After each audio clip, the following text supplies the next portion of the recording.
Okay, welcome back to Emotionally Unavailable. Will you pronounce your last names for me? Sure. Sauer-Zavala. Okay, I was so close in my head. Excellent. I'm glad I asked.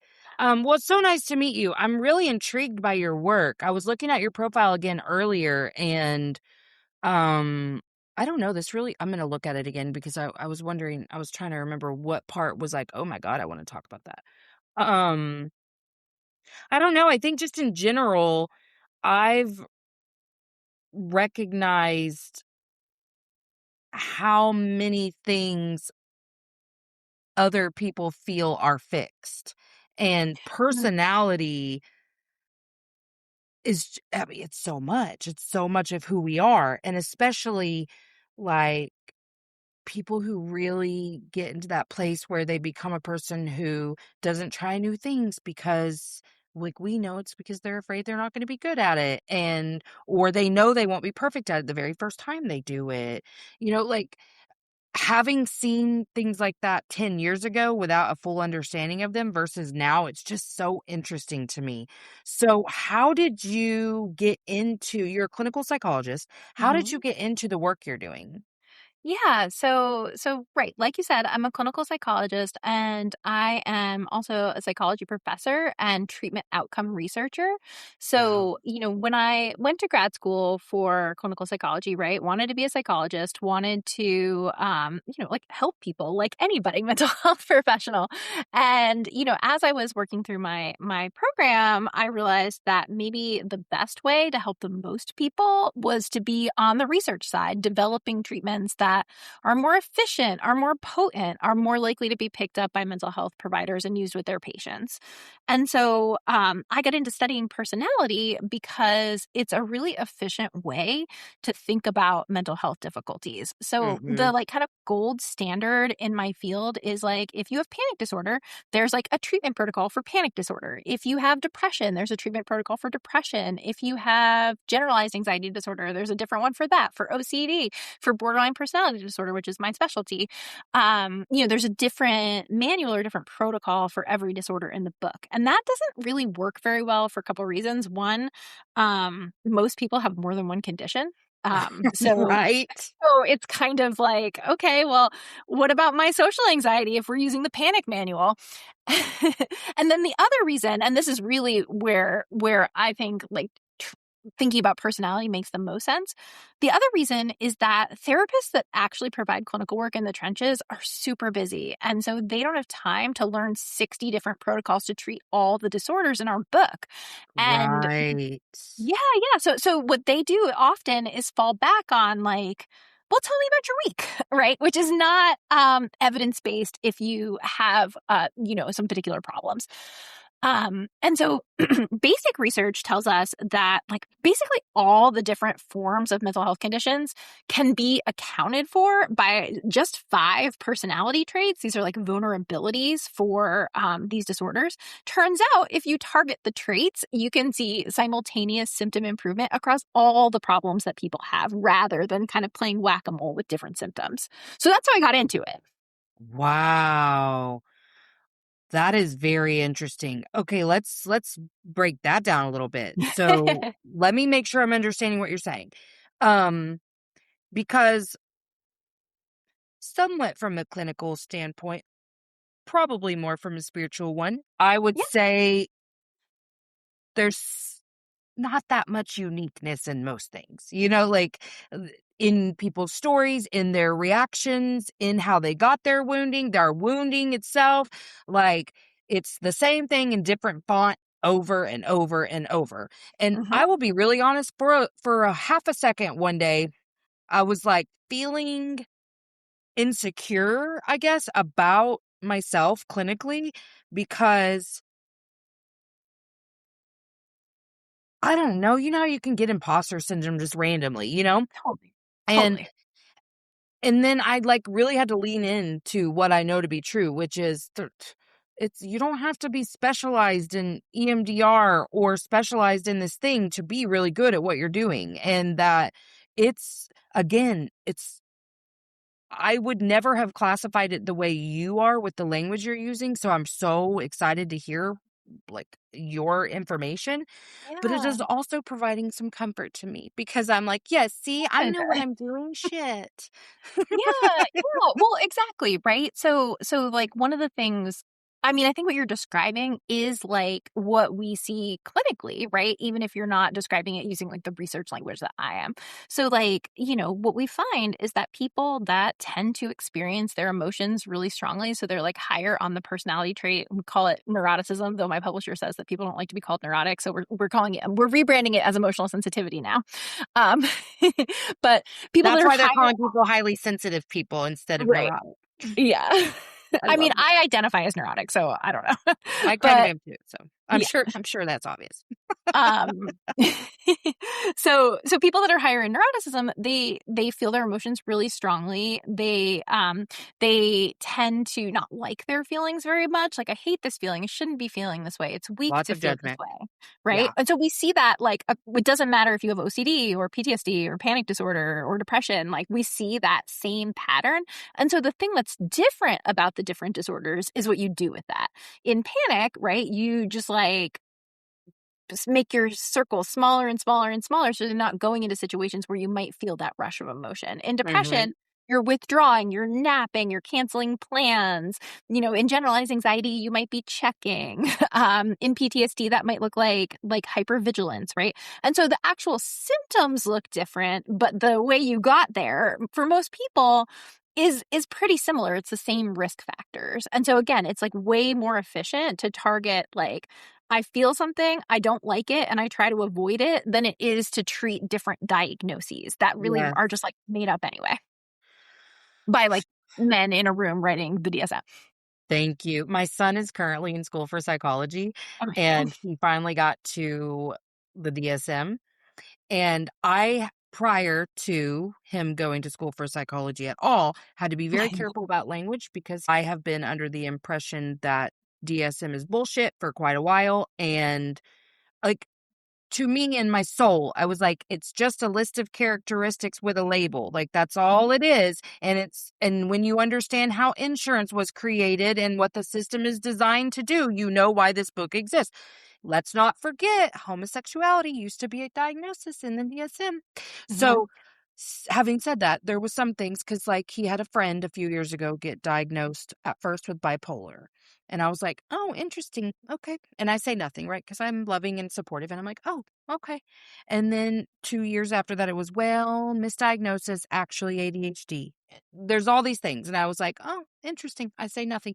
So I finally am able to be like, just so you know, I fucking hate when people are diagnosed with bipolar or borderline personality disorder. 'Cause those are the two that I see become the hugest center of their universe. That label, that's it. This is who I am. And that means I check up all these boxes forever, even if I'm in remission. And I'm like, guys, Mhm. it's not cancer. Like, fuck, you Yeah. know? Yeah. So That's I love what actually you're like saying.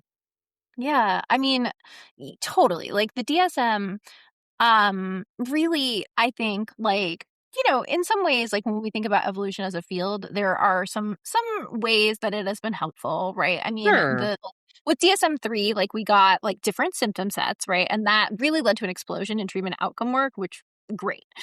Yes. Really was a huge advancement in the field.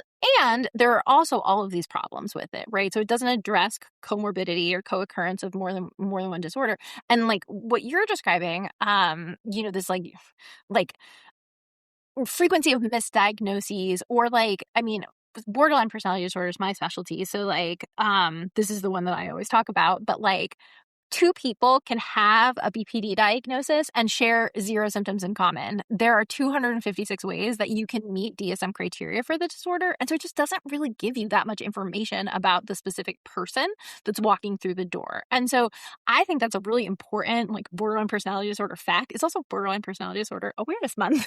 Is so, it really? I so didn't know that.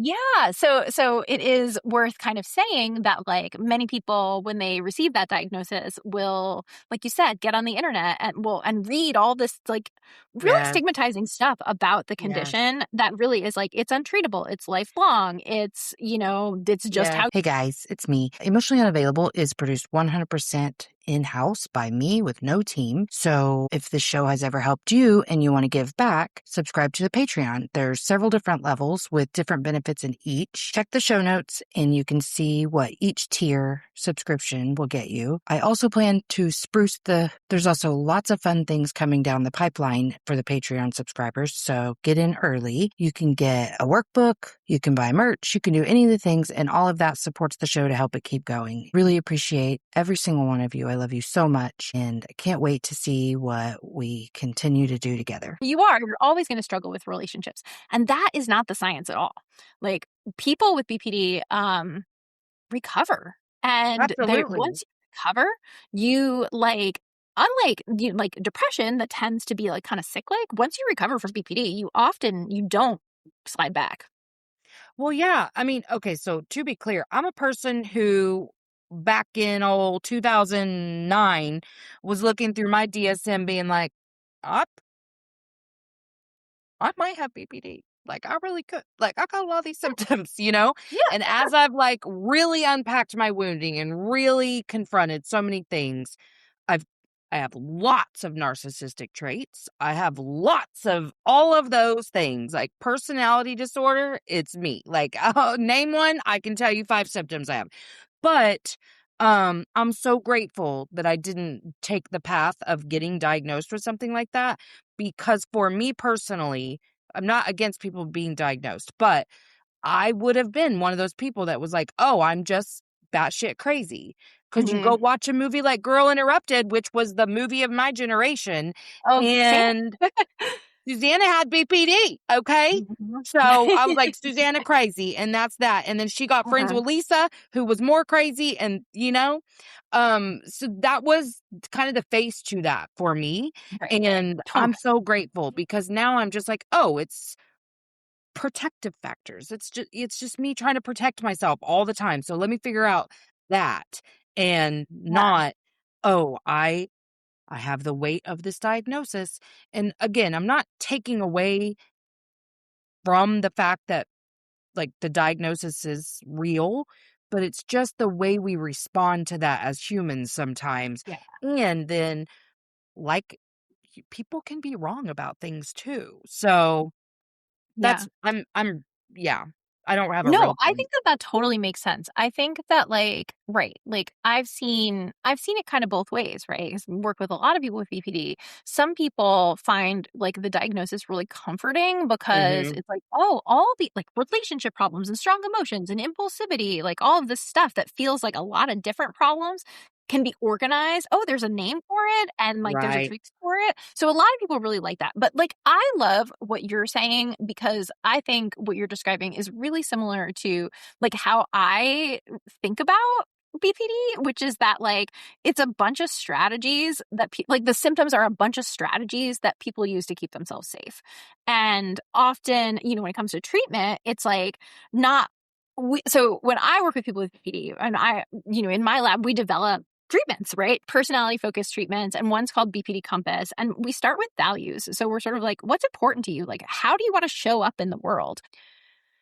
And then we kind of like try to understand why you're approaching the world the way that you are. And what I find is when you start therapy with like, okay, these are all your problems. These are all the things that are like wrong with you. It's not Mhm. particularly motivating, right? So we start with where you want to go. And then, the skills are like, oh, like when you start to feel uncomfortable in a relationship, you leave or you don't ask for help because you assume people will say no, right? Like, let's just dip a toe in. How can we test that hypothesis, right? And it's like understanding why you're behaving that way because people don't do things. Right. You're not crazy. It like makes Y sense. It might be Exactly. outdated.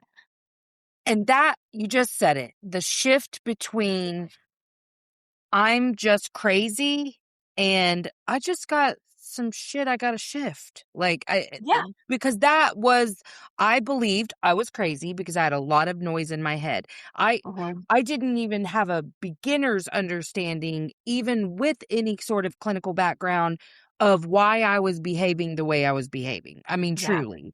And so it took being able to learn to quit intellectualizing things and Mhm. to actually experience feelings before I ever even had the opportunity to Yeah. become aware of the fact that Right. I Right. pushed everyone away. Gotta sit And with the yourself long stories I enough tell, to oh, see. yeah, exactly. Yeah. I just had to learn, like, you got some real convincing stories happening to Mhm. confirm this narrative that you believe really true, and now you're gonna bust hell wide open to confirm that narrative. But it took so long to get there. Like, it was like a full year of being less anxious, like all that stuff, dealing with PTSD symptoms essentially Of course. before I Yeah. could actually like uncover any of the emotional stuff. But yes, Mhm. we're not crazy. And even though we act crazy sometimes, we're not crazy. And there's just a few shifts. I don't even think that they're that like big or difficult to make those shifts once you're really aware and learn how to integrate. Am I wrong for that? Yeah, right. In our treatment, so BPD Compass, the one that we've been testing in clinical trials, it's only 18 sessions long. So, it's like a See? couple of months. And, with real Yes. dedicated, it's meant to be personalized too, because with BPD, there are some people that come by it through like, I'm just very sensitive. And there are some people who come by it because they have had experiences in their past that teach them that, you can't really expect much from other people. And then some people are just wired to be a lot more impulsive, right? And so we have to kind of understand like why, how your pathway. So that's one of the ways Right. that we start. But then it's personalized. It's potent. It's not like learn 300 different skills and we'll see what sticks. It's we're able to do it more efficiently because we're figuring out what's like kind of driving your behaviors that you want to change and targeting them really specifically. But yeah, 18 weeks, a couple months, and we see this is like in the weeds of research, but we see like a clinically meaningful like effect sizes that are large in magnitude, which in like the research land is like really good, Yeah. that are comparable to what we see for people like kind of average improvement that we see for people that have had a year of DBT. So really Wow. impressive results. Yes. Wow. So again, just to kind of rephrase what you're saying, just to keep the audience a little bit oriented. You're saying that in your work, you're learning we don't have to know all of these clinical skills or modalities, we'll say. We just narrow down to a few key things and attack that together with the client. Yeah, yeah. So right. So BPD, like the more like kind of modern way to think about it, instead of like those 9 symptoms, is like it's like elevations in neuroticism. Now, these are like stigmatizing personality words. I didn't come up with them. I'm just going to use what the field uses. But Sure. neuroticism, antagonism, and disinhibition. I think antagonism is the worst one because it makes it seem like you're antagonizing people, and that's not really what it is. It's like you don't trust people, Right. probably for good reason. So it's those 3 sort of like targets, and people can get like you could get just the skills for neuroticism, or you could get the skills for all 3, depending on your picture. And then across those 3 like personality domains, there's like thinking, like skill for flexible thinking, skill for changing your behavior, and mindfulness. And so it's like there's actually really good data that show that having a lot of skills and like rotating through different things that you're trying actually is like more akin to like emotional flailing. It's not actually linked to like good outcomes, but actually being really, really good at a couple key skills that work for you is like much better for functioning. Yes. Oh my gosh. Okay. Again, that like really just validates me because as a Good. human, like not like as a clinical person, as a person who's doing this work on myself all the Yeah, time, um at first, well, first I really didn't understand because it took a while to really, really get intimate with what my wounding was and sure. why I was doing what I was doing. So the I heard about trauma for real, outside of like veterans about 2017. Look, I don't know if you're familiar with the holistic psychologist, but I started to see her on Oh, yeah. Instagram. I Yeah. follow her. Okay. And I was like, Interesting. And so I started to I understand what she was saying then so much better now, but Hmm. I didn't understand. I didn't understand at all. But I was trying because I was that was my gateway into like, oh, I'm not just mean. I'm not a bad person. I have Hmm. trauma, and these are Yeah. trauma responses. So that was my gateway into it. Then just learning because I was like, I felt like her big thing was nervous system regulation, and not that it shouldn't be, but at the time, either she wasn't talking a lot about the behaviors and the wounding, or I just didn't understand it, so it didn't sink in. But Yeah. in either case, I was like, oh, I just have to learn to regulate my nervous system. I didn't understand why it was dysregulated to begin with. So Yeah, I'm right? It's trying like, every "Oh, just little be different." modality. Yes. I'm like, oh, it just means I'm okay. I understand what dysregulation means. I don't understand anything else about this. And so it Right. was like, I'm dysregulated. What do I do now? so I'm Yeah. trying all these things. And now I feel like I have a little menu that's just Mhm. right here in my brain at all Yeah. times to where first I'm hitting those physical needs. And then I'm like, okay, and now what are my emotional needs? But I don't have to like try a bunch of new things Right. to figure it out. And so that makes so much sense to me. Yeah. I mean, it's so cool when like the research, right, aligns with with clinical experience, like your personal experience and experience with clients, right? And I mean, this is part of the reason I love talking to other mental health professionals, um especially people that don't like speak necessarily the research language. I get tired Yeah. of talking to other academics that, I don't know, don't see I mean, I see clients, but a lot of my colleagues don't. And so we're not really talking the same language, or we're not seeing the same volume of clients that people who do this full time do. So it's really nice to see that, oh, like what I'm thinking about and what I'm doing, what I'm putting into my treatment is really like aligning with what people are actually experiencing. Yeah. No, I feel that because I think in some ways it's a little bit healing for me every time like walk someone else through this same process because Yeah. for one thing it really does confirm what we talked about when we first started talking, which was like there's not that much uniqueness happening. Like the human Hmm. experience lays things out kind of similarly for all of us. And so Hmm. I make that point because when I realized I'm not an anomaly, I'm not an other, I'm not higher or lower. Like, we're all struggling with some form of most of the same stuff. And it doesn't have to be that hard. Not for the people who want to help us, not for ourselves, not for people we want to help. Like, it doesn't have to be so complicated. And I also think it helps alleviate any insecurity that I had over not specializing because I've been asked that question a couple of times, like, what is your specialty? And I'm like, if I have to say something, I'll say trauma, but, like, I'm not over here, like, if what I do for CEUs is for my own benefit. So, Yeah. like, I'm not going to spend some 35-hour certification so that you feel better about my skills. And okay, I'm obsessed with you. So I mean, this is so great. Like, so it like you said that I'm validating you. I feel like you're validating me because, I would describe myself, I mean, I guess I have said several times today that I specialize in borderline personality disorder, but mostly like, you know, like if I really had to drill down what I do, it's like developing transdiagnostic treatments, which essentially just means treatments that target those shared mechanisms that lead to problems. That it's like people kind of are on the same path, and they may manifest different symptoms. It might look different on the surface, but it's sort of the same stuff going on underneath the hood. And then a part of the reason too that like I'm a treatment developer and why I really like working with BPD is that, like I said, most of our treatment is 18 weeks long. People get better really pretty quick. Um, Mhm. the other treatments for BPD work really well and they require a lot of training, and Yeah. they're really intense, right? So DBT, which is like, which I think is a great treatment. It's one of the first treatments I was trained on in graduate school. It works really well for people that are chronically suicidal, right? But Mhm. like 50% of people with BPD will never attempt suicide. So it might be, so thrice weekly treatment might be kind of overkill for those folks.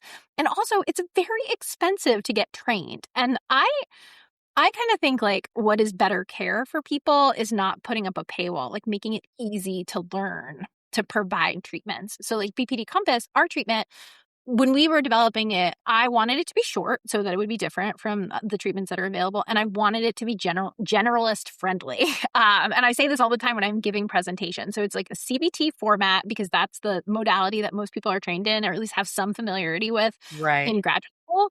And then I wanted it to be like a manual. I wanted it to be a book that you could buy on Amazon and that you could read through it quickly and be like, these are familiar skills, but I'm applying them to like personality change or personality symptoms, and feel like, oh, because a lot of like generalist clinicians, particularly for BPD, will say, oh, I don't treat BPD. And I'm like, well, you know what? You do. You may not think that you You do, may but not you. know you do, but yeah, you do. And so rather than like refer somebody that could totally be treated in weekly outpatient therapy to, a 12-month long wait list for a specialist care, and then get into that specialist care and be taking a spot from somebody who really needs it because they're much more severe, like generalists can provide really good treatment if we give them the tools. It doesn't, like, not everybody has to be a specialist. Yes. That's so real. And I hate that I'm seeing it more and more. First of all, I hate that I'm seeing those certifications offered Hmm. because they are so expensive and very time intensive. And I hate that imposter syndrome is so Mhm. real in Yeah. clinicians that they are willing to go and get all these certifications. And for me, that is the reason I didn't start a practice until after I had started figuring out my own stuff, Yeah. because I was like, what am I going to offer? Like, yeah, I can teach you about boundaries. I can teach you about this, but like, I didn't have this, like, I don't know, passion for, no, it's really not that hard. Cause I was still Yeah. struggling. I was in a mental health crisis. So I I was mean, like, what am I going to totally. offer someone? You know, Yeah. it Yeah. You wasn't got to put your until oxygen mask after. on before you can help us. Right, right. And so it wasn't until after that I was like, "Oh, okay. So I can help with these specific things." And then as I was unraveling it all, I was like, "Well, that's kind of all it is these specific things." Yeah. Like, yes, it looks different on person to person, but when you get really intimate with yourself, it's so easy to hear when, like, I can hear a person's shame so loudly. I Hmm. can hear their Yeah. betrayal. I can hear all of Hmm. those things. And so we don't have to cast this wide net to be effective. Hmm. And on the same token, like, for the consumer, for, mostly that's what this audience is. Yeah. Like, it doesn't healing doesn't have to be hard. Right. Right. It like, or at least it shouldn't be hard to find a provider that can help you, right? Like sometimes, like doing the work can sometimes be hard, Right. but like, access is a real thing. And Mhm. when specialists have really long wait lists and, people feel like, oh, if you have a certain problem, I can't treat you, then it's really limiting access. And, I think like, you describe imposter syndrome, and I wonder how many people are out there that could like open a practice, right? Because currently there really aren't enough mental health professionals to meet the need of, people in this country that require mental health care. And, I tell you what, like you're better than ChatGPT, like imposter syndrome or not, right? So like hang a shingle. Right. No, that's so real. I know. I'm not even going there. Okay, so the part that I really want the audience to hear today is you're discovering that personality is not fixed. Yeah. And Yeah. what that really like, what do you mean by that? Totally. Okay. So, we we started with, your kind of question of like, how'd you even get into this? And then we talked for 30 minutes about the mental health system.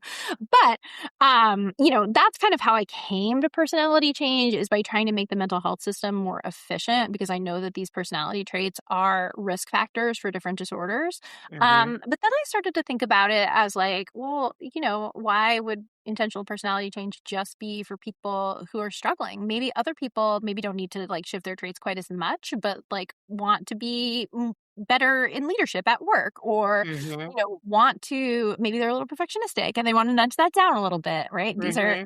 These are could we open this up a little bit, or open the door a little bit wider?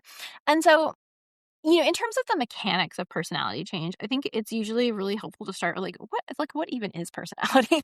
And so the way that researchers define personality is actually pretty different than how it's just defined, I think, like just normally or out in the world. And so personality is just your like characteristic patterns of thinking, feeling, and behaving, right? And really, really important, personality, or like when you take a personality test and you get labeled as conscientious, right? That is a description. It is not causal. So you are feeding the personality test like, okay, in a situation like this is how this is how I have normally behaved in the past, right?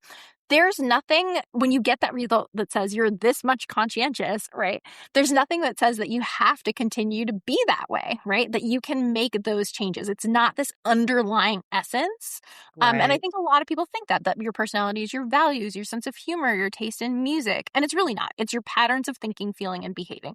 We change our perspectives with new information all the time.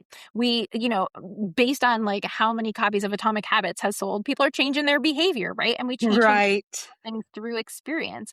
And so that's how we can think about personality as not fixed, because when you take a personality test, you're getting a description or a label of how you've behaved in the past, but it doesn't have anything to do with how you'll behave in the future. You can actually make some shifts. Oh my gosh. So you know what that made me think?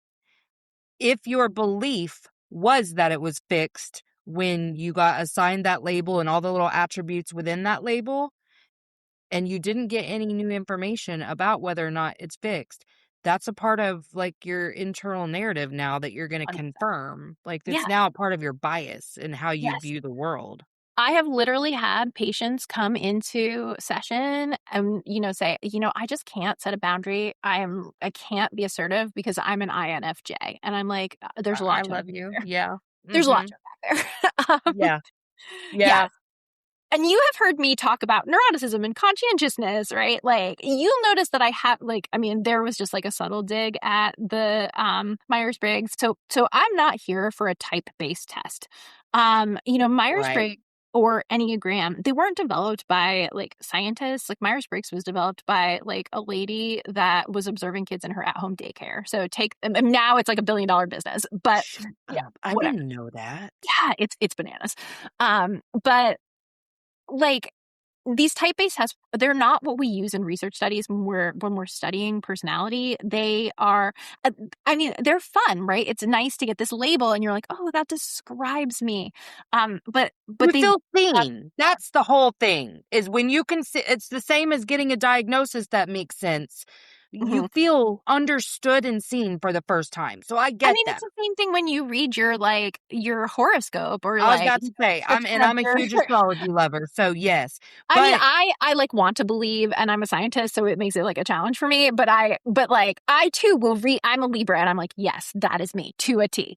Uh, right, but but there is such a difference. See, because that's the thing about being super into astrology, is that like you understand how not fixed it is. Like Mhm. that there is this shadow side and a light side of all traits. And so and learning to kind of equalize what you found as flaws in yourself, and how to like I was a person who was super super reactive, Mm. super. And so I was that was my largest source of shame my whole life. Like I was like, "Oh my god, I yell at people."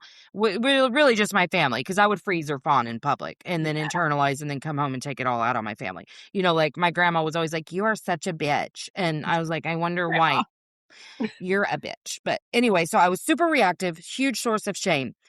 And then the way that I've really been able to, like, alchemize that is like, yeah, but you know what? I am not afraid to advocate for others. Like, that Mhm. fire is Yeah. very well spent. I just have to learn how to hold it a little better.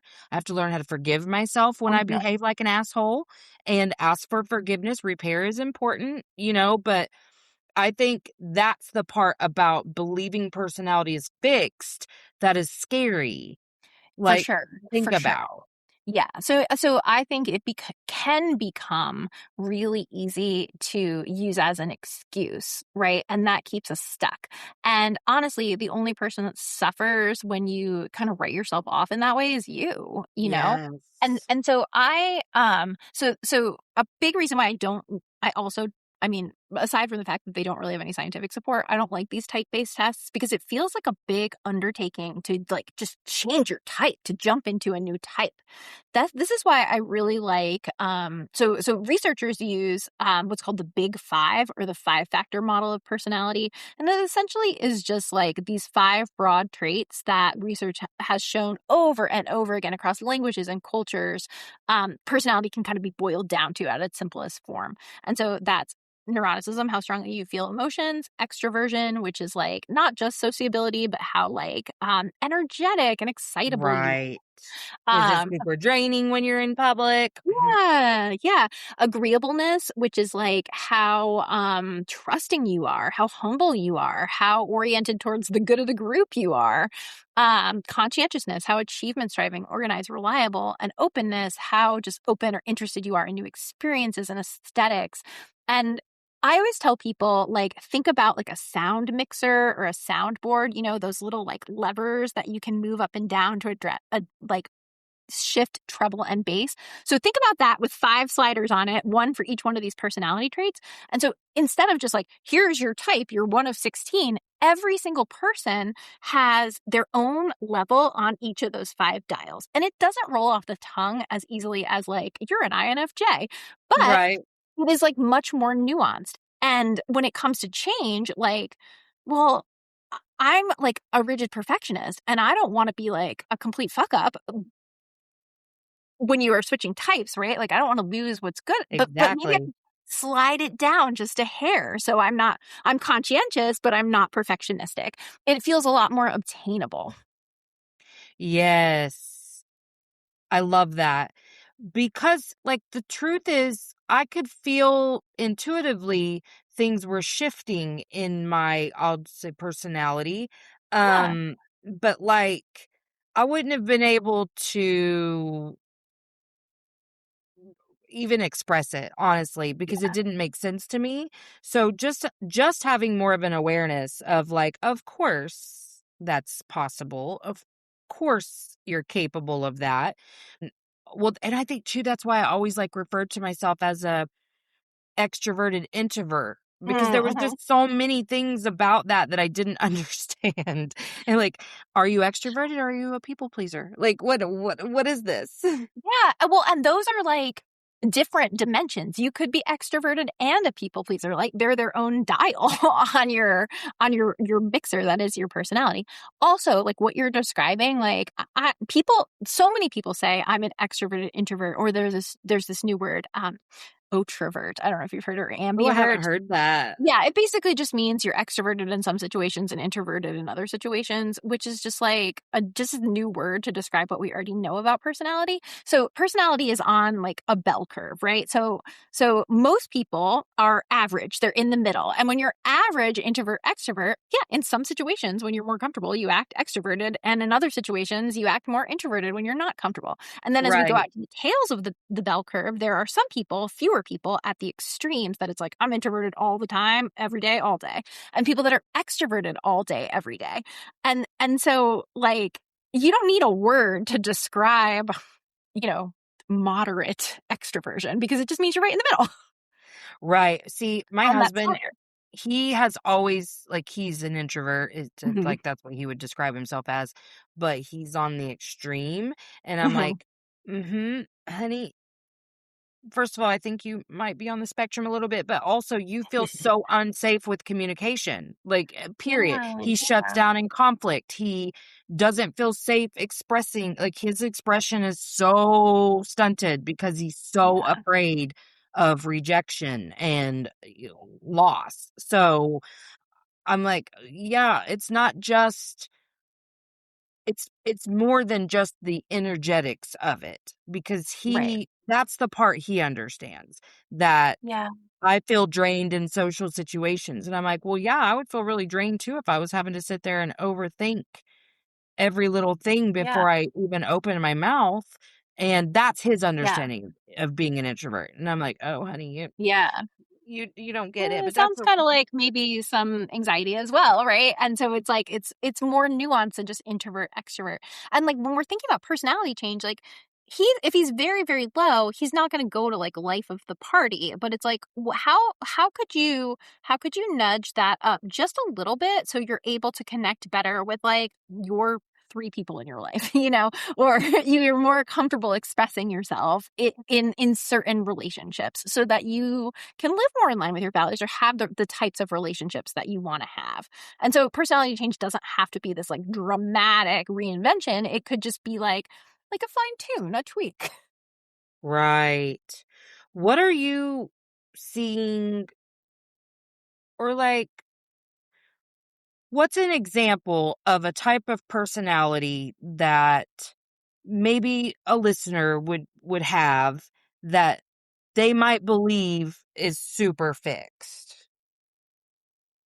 Yeah, what's a good one? I mean, the ones that come up all the time for me are people that have difficulty trusting because, I'm just not a trusting person. Or I'll hear, like, one I hear all the time is like, I'm the type of person that needs the adrenaline of the last minute to get started. It's kind of like lower conscientiousness. So there's that one. Mhm.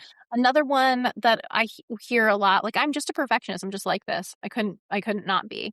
And you hear that with like people pleasing too. Yeah. Um, and one thing I do, you said, like, there's a light and a dark side to every trait. And I think you were maybe talking about, like, the zodiac at that point. But this is, like, super, super true of personality, too. It sounds like much better to be lower neuroticism than higher neuroticism. But, like I said at the beginning, like, I think that I'm, like, on the neurotic side. I actually think it makes me a lot more empathetic. It makes me a better therapist. It's good for my career. Whereas, like, I have another colleague who is, like, very stoic, also a psychologist, very stoic, and he'll come to work and he'll tell me about how his wife gets mad at him because she'll come home from work and be like, "Can you believe this thing?" And he will just be like, "It'll be okay." And she's pissed because he's not expressing the like appropriate emotional outrage. So the Right. traits that we think of as really good are, there's liabilities at both ends of the spectrum, right? Like really Absolutely. high extroversion is like can cross over into like sucking all the air out of the room, right? Really Yeah. high conscientiousness is that rigid perfectionism. Really high agreeableness, Over-functioning. again, sounds nice. People pleasing. Absolutely. Oh, man, and I'll tell you, whew, the way the pendulum has swung in my life, because I in my early 20s, I was kind of chaotic, couldn't really plan, wasn't really an on-time type of gal.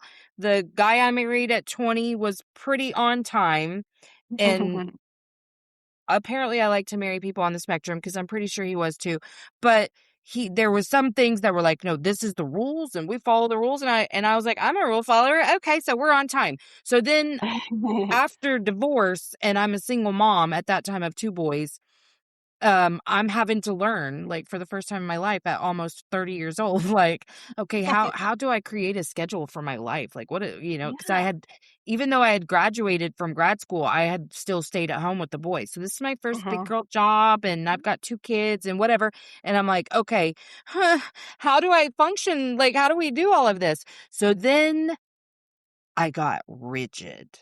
Mhm, And then when mhm, my 2nd child had behavior issues and stuff, I overfunctioned for the whole family unit too, because I was like, "Oh, mhm. well, I have to keep things at this level so that he's not overstimulated, blah, blah, blah, blah, blah, all the things, and overfunction. Everything was Mhm. scheduled to a T, and then when my second husband would, not like if it was his night for dinner and it wasn't ready at 6, catastrophe, and also Mhm. a lot of morality being assigned. Like, I just can't Yeah, even yeah. believe a person wouldn't have dinner on the table at 6 o'clock. Like, who Mm, are you? Like all this stuff.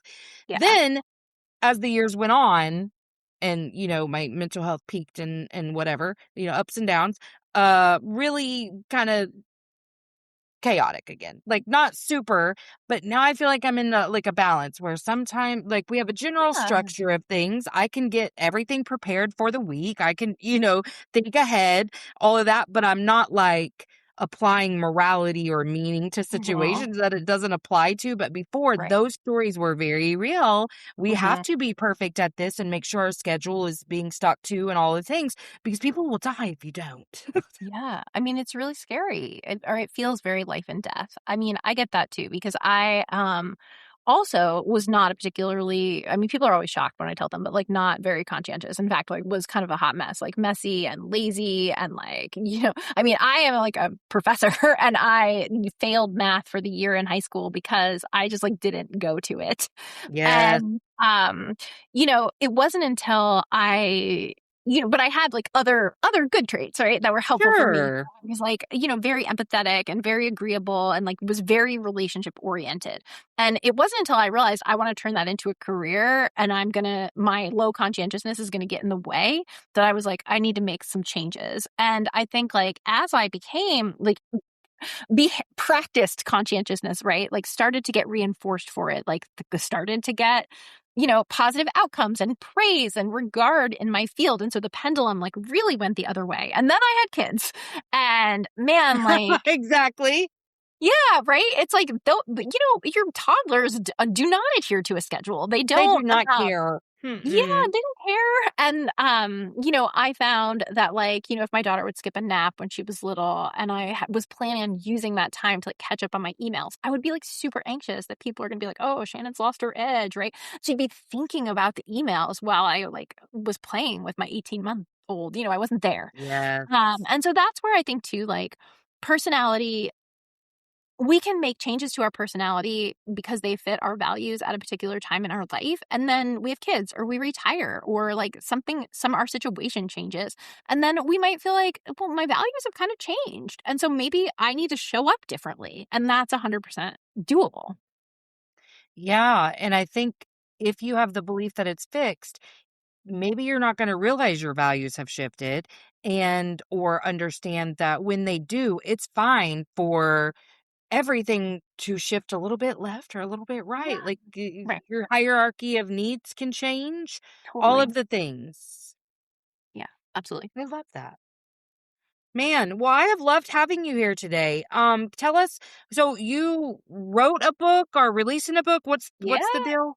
Yeah. So, a couple things that I can like sort of offer to listeners. So if you're a person that likes personality tests, like I do, I have a free one on my website that is this big 5 like evidence-based science-backed personality. It's free, so you can just go and take it, and you can get a little bit more nuance beyond your Enneagram or Myers-Briggs type, and that's just at my website, shannonsauerzavala.com, no hyphen, and then yeah, BPD Compass, the treatment that we've developed in my research lab, is coming out on August 1st as a workbook that you can pre-order it now from Amazon.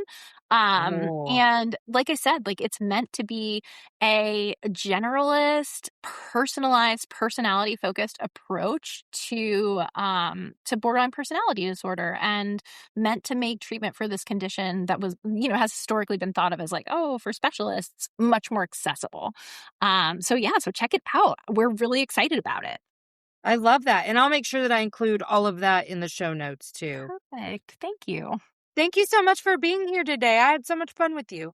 Yeah. Thanks so much for having me. This was great. Good. Okay, I'm going to press stop if you'll hang out for 1 sec. Yeah, sure. Of course. Thanks for coming to Emotionally Unavailable. If you haven't already, like, subscribe, and share.